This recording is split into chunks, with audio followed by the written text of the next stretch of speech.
Hi everyone, I'm excited to be here with you virtually today. Before we get started, I want to recognize that it's been a tough year, and many of you joining us today have a lot going on. This is true worldwide, and it's certainly true here in the Asia-Pacific region, where our experiences are so varied based on our location. Some countries are having new surges, others are coming out of the worst of the pandemic. In those areas, people are back in offices, movement is less controlled, and attention is focusing more on economic recovery. But no matter where you are, these are challenging times, which makes it even more important to connect, to share new ideas and inspiring stories, and to focus on successfully moving forward. I personally have been so inspired by our customers, their ingenuity, their passion, and the deep knowledge they brought to bear against the pressure of the only pandemic any of us has ever lived through. It's been a true honor to help them use data as a powerful tool for navigating through incredible challenges. Customers like TVS Credit, a top financial lending company in India, they created a Tableau dashboard to identify employees with urgent medical needs so the organization could provide financial support. TVS Credit was able to identify more than 100 employees with urgent medical needs, and they were able to quickly provide financial support to those employees in crisis. The company has continued to track and resolve employee needs, and the number of those requiring support has steadily come down, which is truly great news.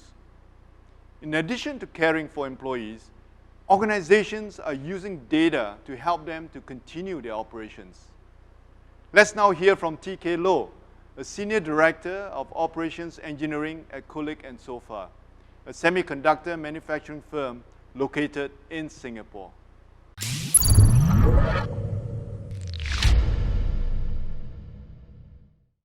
On the positive side first, COVID-19 posed very challenging for us to run our operation in a global basis because of a lot of safe distancing, whether it's in Singapore, on States, or in China.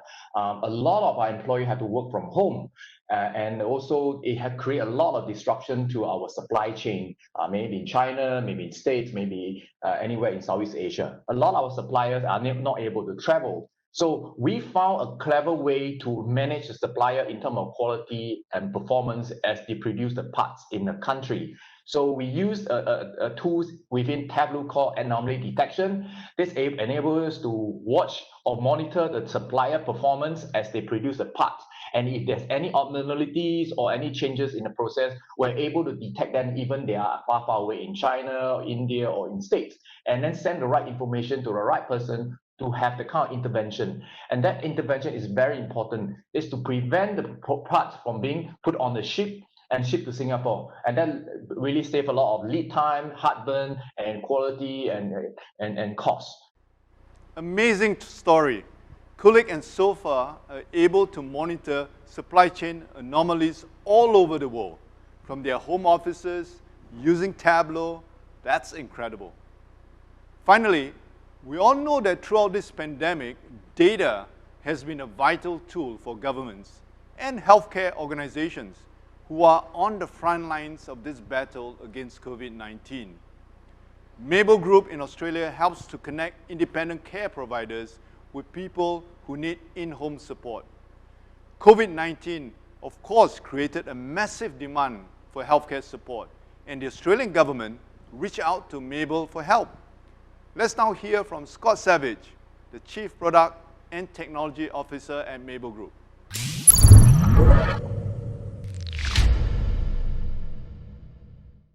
At Mabel, we saw a V-shaped dip from about the end of March through April as COVID-19 hit in Australia. This was the first time in the 5-year history of our marketplace that we'd shifted from a demand to a supply-constrained marketplace, which is massive. The Australian government was very concerned about supply too, and so they reached out to us as the leading care marketplace in Australia for real-time market data. We visualized the liquidity of our marketplace using a Tableau dashboard, and it went to a postcode level on a map. in near real time. This format and process was very accessible across the whole company, whether it was product, marketing, or customer service.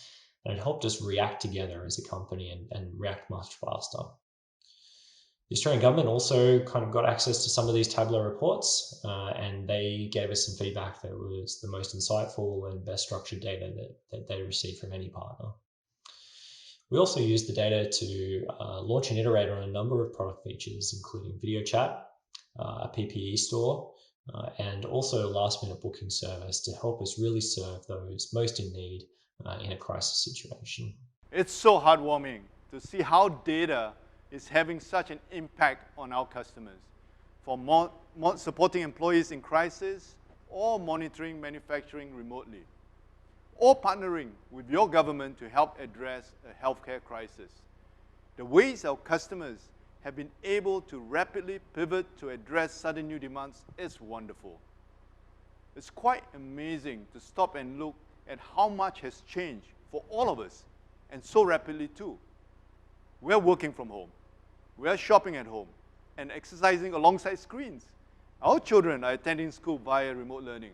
Even our doctors are providing medical services online. Our lives have moved to the digital world in almost every way you can imagine. And for organizations, the ability to perform in that digital realm relies heavily on data. So perhaps we shouldn't be surprised to see that the digital imperative has moved at tremendous speed. A recent McKinsey report shows that in a matter of about 8 weeks, we have leapt forward 5 years in consumer and business digital adoption. Imagine that, 5 years in a matter of weeks, and there is no going back. Which means that every organization out there should be looking extremely hard at their data strategy right now, because data is absolutely central to digital transformation. Everything that's digital generates data.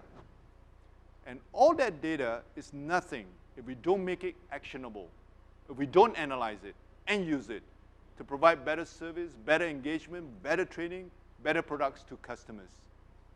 Every digital transformation is a data transformation. So how do you harness the power of all that data?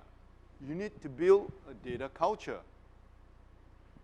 A culture that both expects and supports the ideal that everyone across the organization should be able to use data to make decisions. And show that data culture by weaving the need for data skills into job descriptions and hiring criteria. You need to invest in data skills, training, to help those employees who know their jobs well, but who need help to speak the language of data more fluently. And you also need a technology that's easy to learn, intuitive, and rewarding, so people don't become discouraged and give up too easily. You need trust. Trust that can give you responsible access to the right data, the right people, at the right time, while ensuring that your data remains trustworthy through stringent governance. And you need a sense of community to encourage good habits, share knowledge, encourage growth. Nurturing a data culture will empower you to deliver on the promise of digital transformation. It will help you to respond rapidly, provide the personalized experiences that your customers expect, identify issues, and capitalize on opportunities. But it absolutely requires us to reject the old mindset that only the few should work with data. The idea that we can have data only analyzed by people with analysts in their title and then handed over in static reports and graphs, that was already on its way out before this pandemic. And it is archaic now. We must put our data to work at the speed of the business, which means empowering more people closest to the activities to make informed decisions all across your organization. A great example of doing exactly this is Citi, a global bank and financial services provider operating in 17 countries and jurisdictions within Asia Pacific, as well as many other locations across the globe. Let's hear now about how Citi has been able to democratize data across its business and why they believe it's crucial to empower people across the business to work with data.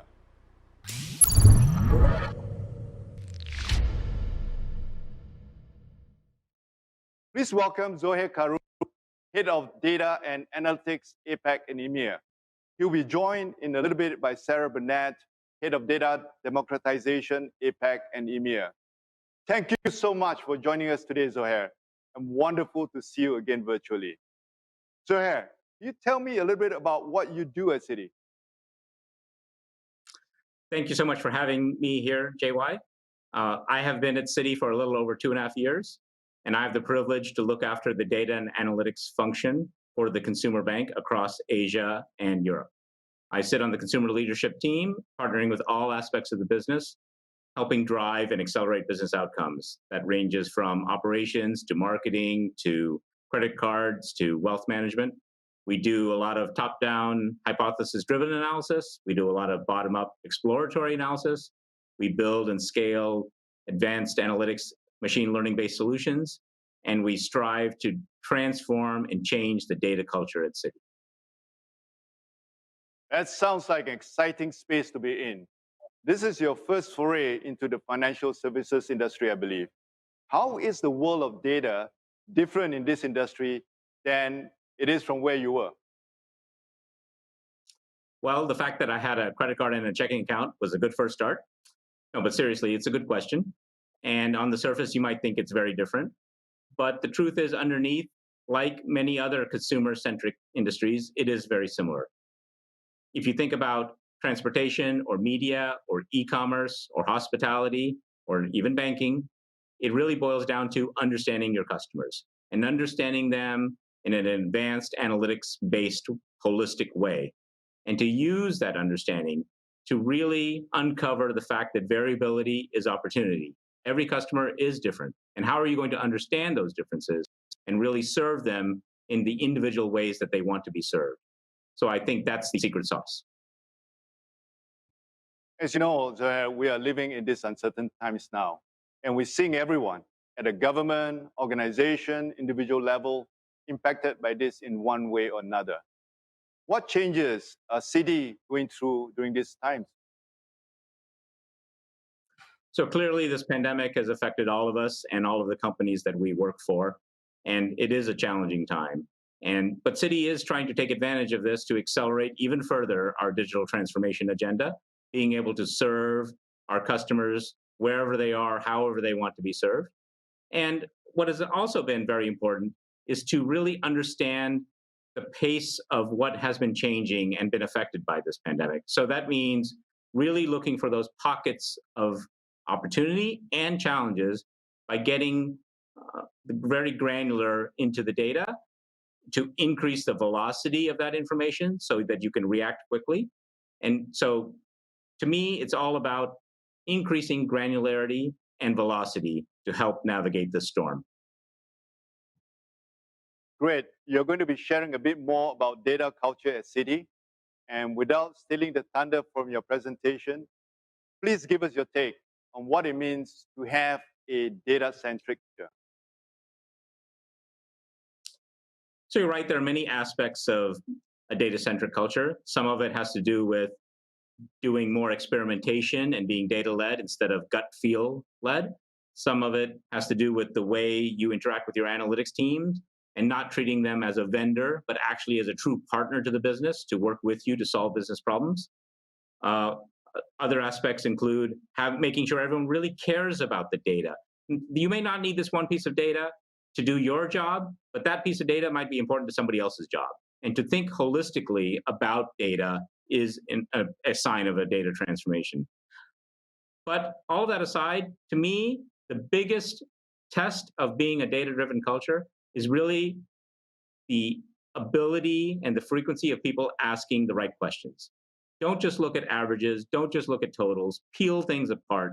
Look at it by time of day, look at it by day of week, by geography, by gender, by whatever, to really uncover what's going on.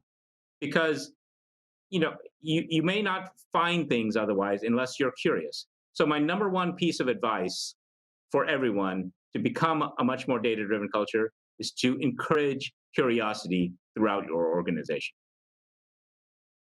That's fantastic. Thank you so much, Zohai. I know you have a great presentation, so I'll turn it over to you. Thank you, Jay.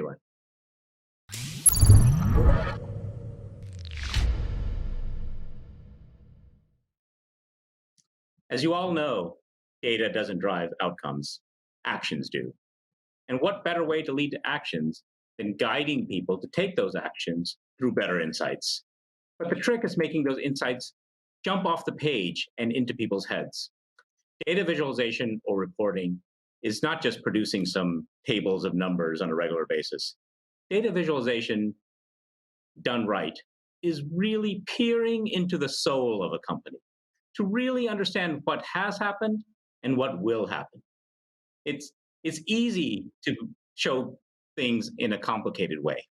It's hard to show things in a simple way. It really is both an art and a science. The science is, of course, compiling the data, moving the data from point A to point B, thinking of the right aggregations, the right metrics, the right dimensions, the right data model, how you will actually show that single source of truth. There's a lot of science behind it. But don't forget the art. And the art is how are you going to show that information?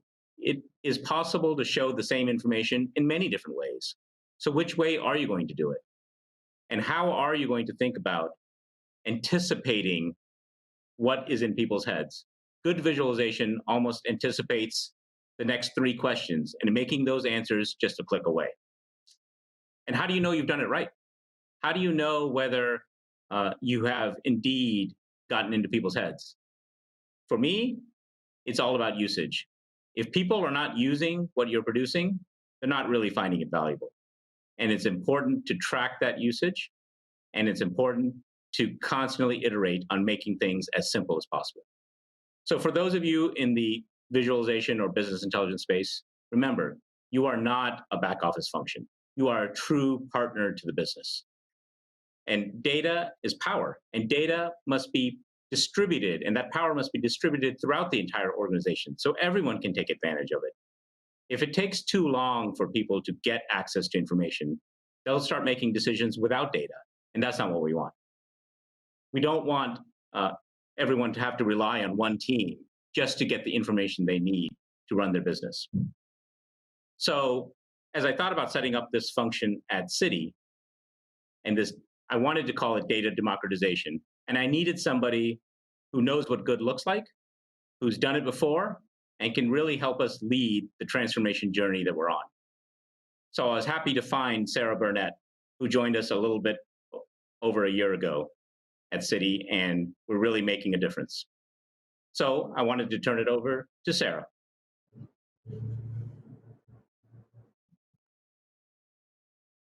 Thanks, Zohai. When Zohai and I first met at a Tableau community event, we discussed our passion in data.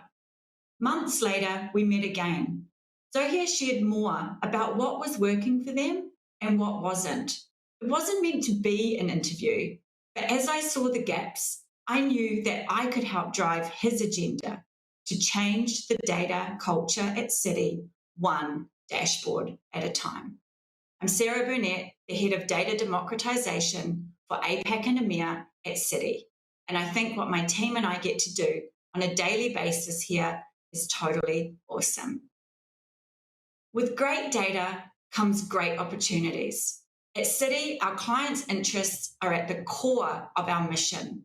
We are building insights from our data to drive real actions to better serve our customers' needs. Today, I'm going to show you how you can take steps to start sharing your data and how you can style your data and how you can understand the right questions to ask about your data.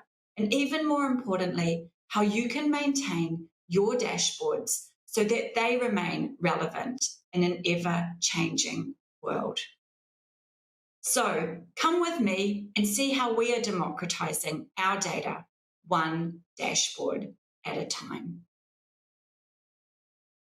We can be overwhelmed with the journey, but sometimes we just Just getting started is where we should focus. Being thought-led and outcome-driven requires a shift in mindset. 10 years ago, it was acceptable to get your data monthly on the 16th business day in a big pivot table via email to a set of restricted people. But today, you expect your data mobile ready in near real time in under 2 seconds, and not in a huge unwieldy table, but a set of top-down key indicators with exploration functionality available to all those who need it.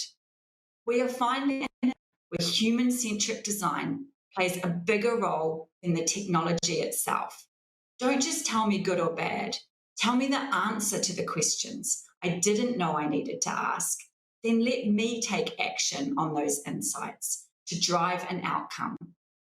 To design the best, we start with pen and paper, not just to draw which chart to use and what the page will look like, but to detail how the story should be told, while also thinking, what's the next question and how each part will interact to build the story.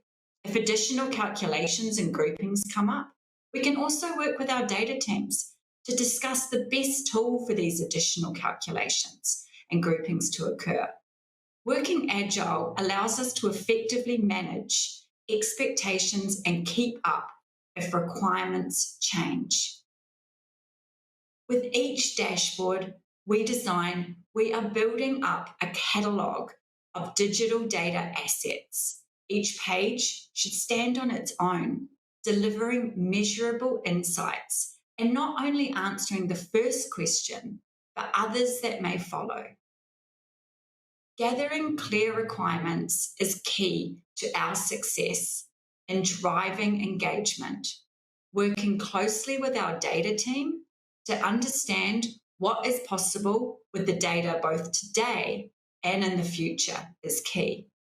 Working with our analytics teams to understand what is important to track and measure, and then with our stakeholders in the business to understand the insights they need from these and what they would want to explore next. Along with telling a clear story, we want to tell it consistently. We want our users to be at the center of our design. We are here to help them understand our data and to get to the insights quickly. My team and I are experts in delivering clean, clear, and consistent visualizations. This skill is one of the most valuable, so nurture it. My team and I are always thinking about our ink ratio on the page and reducing any unnecessary cognitive load on the eye, while ensuring the story remains the focal point and human design wins over technology. Along with these high standards, we have also developed style guides, which are published internally for everyone across the organisation to see. Through the use of these style guides, we ensure we build consistent, clear, and clean visualizations to help our customers to understand their data quickly and act on the insights. Having your own style guides and sharing them out can be a great starting point in achieving consistency and democratization. It doesn't have to start off as a large document. Start small, but start now. It will evolve, and it should evolve as your teams and the organizations find their style and get more comfortable with being a data-driven organization. If you're not thinking human-based design and anticipating the next question that may arise from the visualization, you can't blame the tools for poor adoption. Look instead to how you can improve your design thinking. Dashboard engagement is key to measuring my team's success. If no one is using our dashboards, we need to know why. We measure usage to track our investment. If our users aren't adopting our dashboards, we need to understand why and where else they are going for their insight. If we are forcing our users to look elsewhere, we have ultimately failed. We are measuring engagement between humans and the data. Using log data overlaid with our organizational data, we set our own internal team targets, measuring our dashboard clicks, email subscriptions, and active users. These are key touch points to measure our success. One key measure is dashboard clicks. We want to know what our engagement looks like. Leveraging log files overlaid with organizational data, we can understand our dashboard usage by number of views over the last 30 days and look at trends over 6 months. This gives us real insight to which dashboards are gaining in popularity and which ones are not. Using this information, we can quickly understand who is using what and when. By interacting with the dashboard views, we can also see who we should reach out to for business inputs. We can leverage them to help us promote our dashboards, provide real business insights at community events, and even help us give inputs when we are planning any enhancements.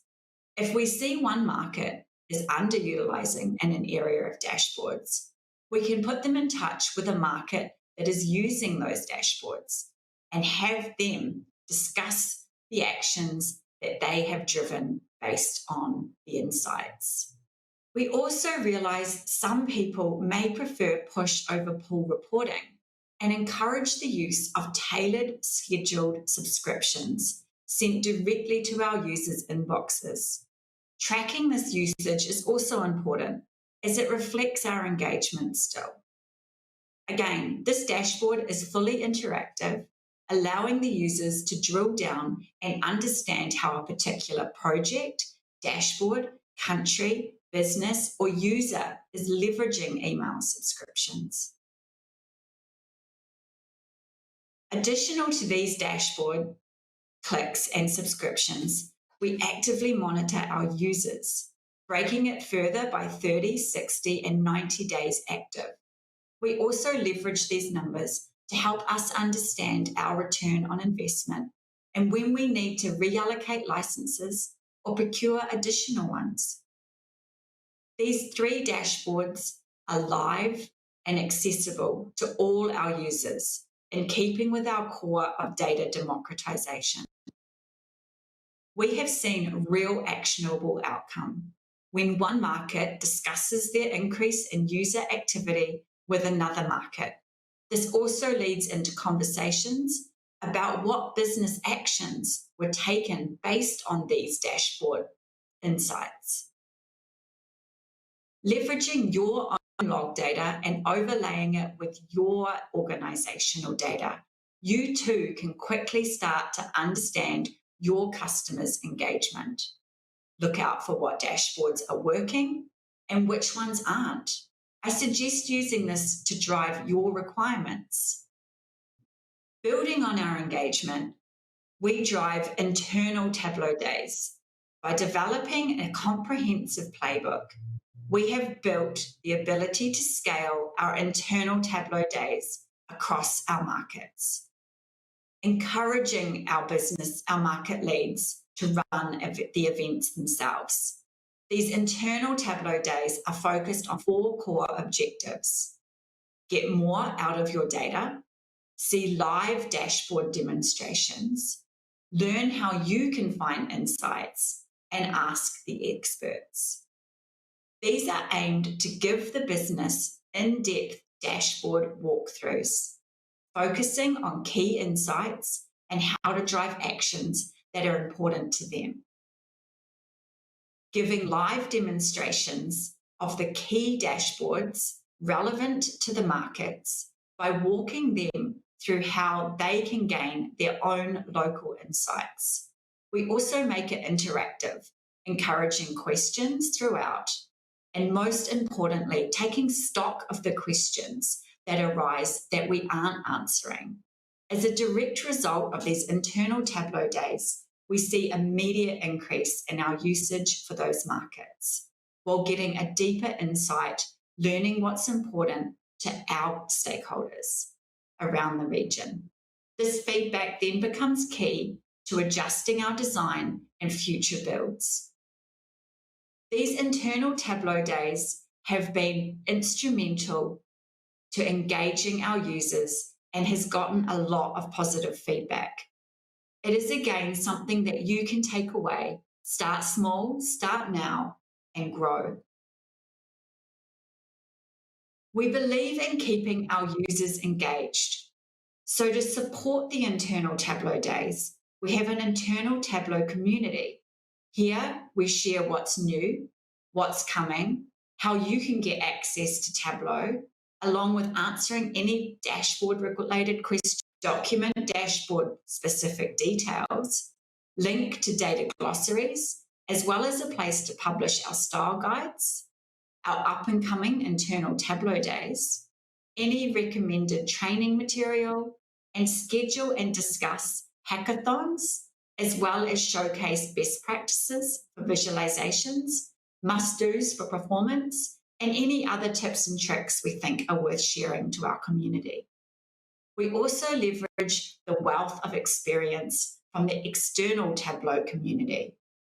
For inspiration, we go to DataFam, #DataFam on Twitter and LinkedIn, and other social projects like Makeover Monday, Workout Wednesday, Sports Viz Sunday, which all give you the opportunity to elevate your skills in both dashboard development and visualization. And of course, we also recommend reaching out to your local, currently virtual Tableau user groups and attending one of their amazing meetups, which also gives a great opportunity to network and meet other like-minded data people. We also work closely with Tableau and their customer success managers. We have leveraged the Tableau blueprint to understand any potential gaps in our process to better our journey to data democratization. Sharing this across your organization is something that you can start doing to create your own community. It's also a great way to find your thought leaders within the business. So what can you do today to start on your journey of data democratization? Stop creating silos and start sharing. The more people that see the data in these visually beautiful dashboards, the more people that can drive the action and change the outcomes. Look at your design. Is it human-centric, or is it an overwhelming amount of data on the page? What is the story you want the data to tell you? Does it answer the questions quickly? Can it help lead to the next question? And if not, why not? Keep your dashboards relevant by measuring your success by tracking engagement. Look at the dashboard clicks, email subscriptions, and number of active users. Set targets against these. Look at popular dashboards and understand why they are popular.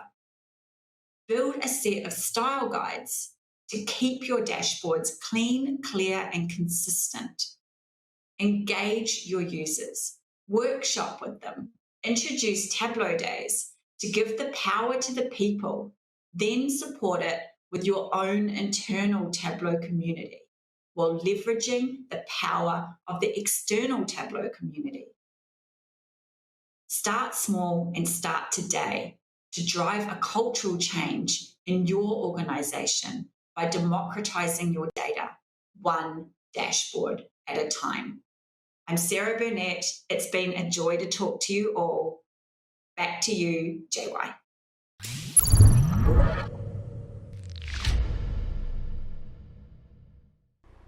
That's wonderful. It's so impressive how Citi is democratizing data within the organization and creating an amazing internal community and programs like Tableau Days to support one another. Thank you, Zohar and Sarah. Helping customers like Citi, like Kulik & Sofa, Maple Group, and TBS Credit have the impact that they're having with data, it's so rewarding. But how many other organizations out there are still struggling. We recently partnered with IDC to understand exactly that. This study, what we call the Data Readiness Index, surveyed more than 700 executives across Asia Pacific. We found that only 20% of businesses in the region were in the leading category. 80% of those surveyed are struggling to become data ready. But those who are succeeding, the rewards are impressive. We found that data-ready organizations produce an average of 90% better business outcomes than laggards. We are determined to help every organization out there harness the power of their data and their people by nurturing a data culture. But it's not easy. If it were, every organization would already be doing it. Creating and nurturing a healthy data culture, that takes sustained planning and effort. To help you with this, we have introduced a proven framework to becoming a data-driven organization. It's called Blueprint. Blueprint is a combination of our experiences plus what we have learned through thousands of conversations with our customers. Blueprint can help you start by identifying the strategy and the teams and the executive sponsorships you need to be successful. When you're ready to deploy, we have specific guidance and technical specifications to help you optimize for your environment and needs. To achieve the broad adoption you need in the data culture, Blueprint has resources and guidance to help you build data literacy across your team so everyone can speak a common language of data. And it can help you find a balance between access for users and your unique governance and compliance requirements. Blueprint will help you govern your data and access to optimize both trust and impact. And finally, when it comes to nurturing your data community, Blueprint offers guidance based on our deep experience with the most passionate, skilled, and generous community out there, the Tableau community. We offer powerful advanced analytics for your analysts and data scientists, as well as easy-to-use interactive visual analytics for end users and executives. We offer choice and flexibility to allow you to connect, combine, and catalog your data, no matter where it lives, on-prem or in the cloud. And you can consume finished analysis anywhere, in apps, embed dashboards into applications such as Salesforce, or publish to on-premises Tableau server, or in the cloud with Tableau Online. In short, analytics for anyone with any data, anywhere. We are incredibly proud of Blueprint and how it's helping customers be intentional about building and nurturing a data culture within their organizations. And none of this would be possible without the Tableau platform, the broadest and deepest analytics platform in the world, with enterprise-grade governance and compliance capabilities built in. You need a platform with this kind of power, flexibility, and choice to make the most of your data and to drive that digital transformation that is now even more urgent. We joined forces with Salesforce almost exactly a year ago because the potential of the leading analytics platform partnered with the #1 CRM solution was, to me, very exciting. With Salesforce, you get the #1 solution for customer centricity, helping you to keep your customers at the center of connected experiences across sales, service, marketing, and commerce. And with the addition of Tableau and Einstein Analytics, you get both the world's leading analytics platform and the benefit of AI-based insight and follow-up actions. All this in the native CRM experience, helping frontline sales and service workers to be more productive. We have been working tirelessly to integrate these two analytics powerhouses, and I'm excited to show you the result. Please welcome Carmel McGinley from her home in Queensland, Australia, to demonstrate the power of Tableau and Einstein Analytics.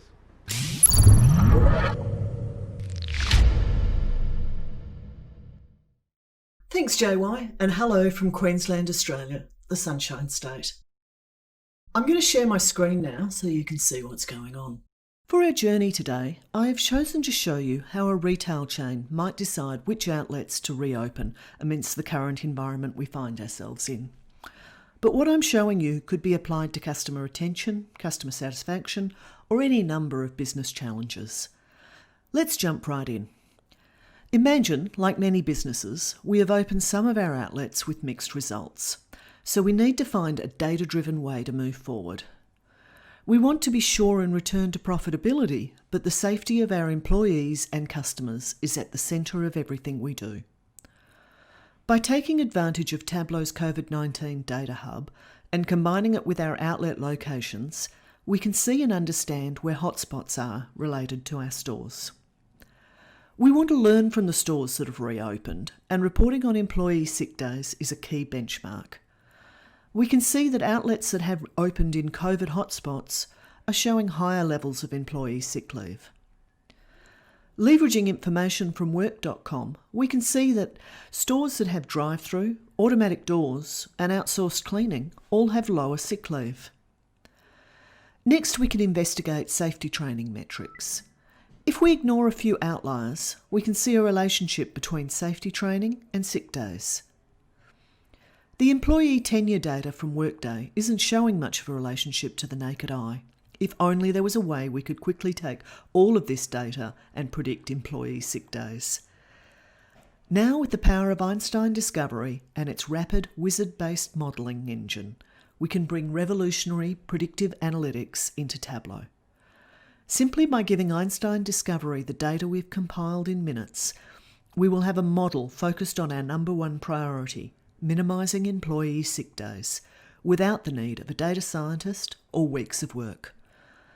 To start, I picked the threshold for predicted sick days, and 30 sounds about the right starting point. The map changes to show the target stores meeting this range. These stores all look like good targets. But what if we want to open a particular store and the predictive sick days is high? Is there anything we can do? Portland is one of these stores. If I flick over to Action in Einstein Discovery, I can see that increasing management training and adding motion sensing doors is going to make a big difference. I will pass this on to the team. In just a few short minutes, you've seen the power of Tableau and Einstein Discovery together. It's exciting times for the sole predictive modeller here in Queensland. Back to you, JY.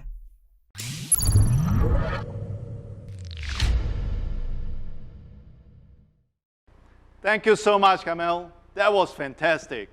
I hope those of you watching are as excited as I am about the potential for Tableau and Einstein Analytics together.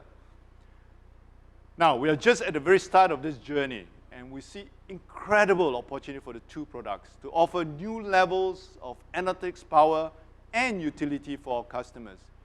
In fact, there's so much more I wish I had time to share with you about Blueprint, data culture, our future with Einstein Analytics and Salesforce. But luckily, there are great sessions for you on these topics and many more. As you go throughout the rest of this day, I hope you ask yourself, how data ready is my organization? Are we having the kind of impact and rapid insight that we need, not just to reopen and survive, but to thrive in this new normal? Today's sessions are designed to have you think about this question. And all of us here at Tableau are ready to help you develop and nurture a data culture in your organization. Thank you so much for joining us today. Back to you, KJ and Manna.